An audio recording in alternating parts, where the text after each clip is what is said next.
نحمدہ ونصلی ونسلم علی رسولہ الکریم، اما بعد۔ ہمارا پچھلا درس فضائل وضو کے حوالے سے تھا، اور اب وضو کے اگلے مسائل کی طرف بڑھنے سے پہلے یہ جان لیتے ہیں کہ وضو کا سبب کیا ہے، وضو کے واجب ہونے کی شرائط کیا ہیں، اور وضو کے صحیح ہونے کی شرائط کیا ہیں۔ عزیزان محترم، وضو کا سبب یہ ہے کہ جو کام وضو کے بغیر جائز نہیں، اس کام کا کرنا جائز ہو جائے وضو کرنے کے ساتھ، یہ اس کا دنیاوی حکم ہے، اور اخروی حکم یہ ہے کہ آخرت میں ثواب کا حصول۔ وضو کے واجب ہونے کی شرائط۔ وضو کے واجب ہونے کی 7 شرائط ہیں۔ نمبر 1، سمجھ کا پایا جانا۔ نمبر 2، بالغ ہونا۔ نمبر 3، مسلمان ہونا۔ نمبر 4، کافی پانی کے استعمال پر قادر ہونا۔ نمبر 5، حدث کا پایا جانا۔ نمبر 6، حیض اور نفاس کا نہ ہونا۔ نمبر 7، وقت کا تنگ نہ ہونا۔ اس طرح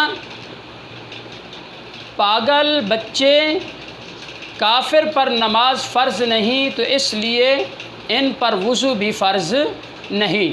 اور جو فرمایا کہ کافی پانی کے استعمال پر قادر ہوں، اس سے مراد یہ ہے کہ اتنا پانی ہمارے پاس موجود ہو کہ اس سے ہم وضو کر سکیں۔ اگر اتنا پانی موجود نہیں ہے کہ جس سے وضو ہو سکے، تو یاد رکھیے گا پھر جو شریعت مطہرہ کا حکم ہے کہ 2 میل تک پانی کو تلاش کیا جائے، اگر نہیں ملتا تو پھر تیمم کا حکم ہے۔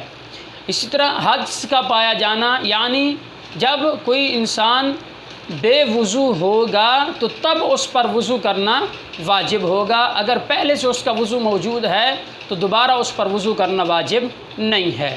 اسی طرح حیض اور نفاس کا بھی نہ ہونا، کیونکہ اس کی وجہ یہ ہے کہ جب حیض و نفاس ہوگا تو یہ ناپاکی کی حالت ہوتی ہے، لہذا اس میں وضو نہیں کر سکتے۔ اور وقت کا تنگ نہ ہونا، یاد رکھیے گا اس میں بھی حکم یہی ہے کہ جب وقت تنگ ہوگا تو نماز کا وقت نکل رہا ہو تو پھر فقہاء نے فرمایا کہ جلدی سے تیمم کر کے نماز ادا کر لی جائے۔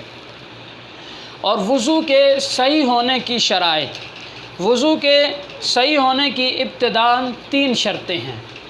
نمبر 1، اعضائے وضو پر پانی کا پہنچ جانا، یعنی جو اعضاء وضو میں دھونے کے ہیں ہر عضو تک صحیح طور پر پانی پہنچ جائے۔ نمبر 2، جو چیز جسم تک پانی کے پہنچنے میں رکاوٹ بنے اس چیز کو دور کرنا، جیسے موم، چربی وغیرہ، یا اس طرح کی کوئی بھی چیز جو جسم پر اعضائے وضو پر لگ جائے اور وہ چیز پانی کو جسم تک نہ پہنچنے دے، تو اس چیز کو پہلے دور کرنا ضروری ہے۔ اگر دور نہیں کریں گے تو پانی نہیں پہنچے گا، جب پانی نہیں پہنچے گا تو وضو نہیں ہوگا۔ نمبر 3، جو چیز وضو کے خلاف ہے اس کا ختم ہونا، جیسے حیض و نفاس وغیرہ۔ تو یاد رکھیے گا یہ 3 شرائط ہیں، ان 3 شرائط کے پائے جانے سے وضو جو ہے وہ صحیح ہوگا، یعنی ہر جسم کے ہر حصے تک پانی پہنچ جائے۔ نمبر 2، کہ ہر وہ چیز جو جسم تک پانی پہنچنے میں رکاوٹ بنے وہ دور ہو جائے، اور جو چیزیں اس کے مخالف ہیں، خلاف ہیں، وہ چیزیں بھی نہ پائی جائیں۔ اور اسی طرح عورتیں ناخنوں پر جو ناخن پالش وغیرہ لگاتی ہیں، اس کی وجہ سے بھی پانی جسم تک نہیں پہنچتا، لہذا وضو نہیں ہوگا۔ ہاں البتہ اگر کوئی مہندی وغیرہ ہاتھوں وغیرہ پر لگائی ہوئی ہے تو اس سے وضو ہو جائے گا، کیونکہ اس سے پانی جسم تک پہنچ جاتا ہے۔ اسی طرح نماز، سجدہ تلاوت، نماز جنازہ اور قرآن پاک کو چھونے کے لیے وضو فرض ہے، اور بیت اللہ شریف کا طواف کرنے کے لیے وضو واجب ہے، اور تیسری صورت ہے مستحب کی، وہ یہ ہے کہ جب انسان نیند وغیرہ سے بیدار ہو، اب کوئی کسی عبادت کا وقت نہ ہو، اب وہ باوضو رہنے کے لیے وضو کرے تو یہ مستحب ہے۔ اللہ پاک کی بارگاہ سے دعا ہے کہ اللہ تبارک و تعالی ہم سب کو صحیح طریقے سے اسباب وضو اور شرائط وضو کو پہچان کر اپنے وضو کو کامل طریقے سے حاصل کرنے کی توفیق عطا فرمائے۔ آمین۔ وآخر دعوانا الحمدللہ رب العالمین۔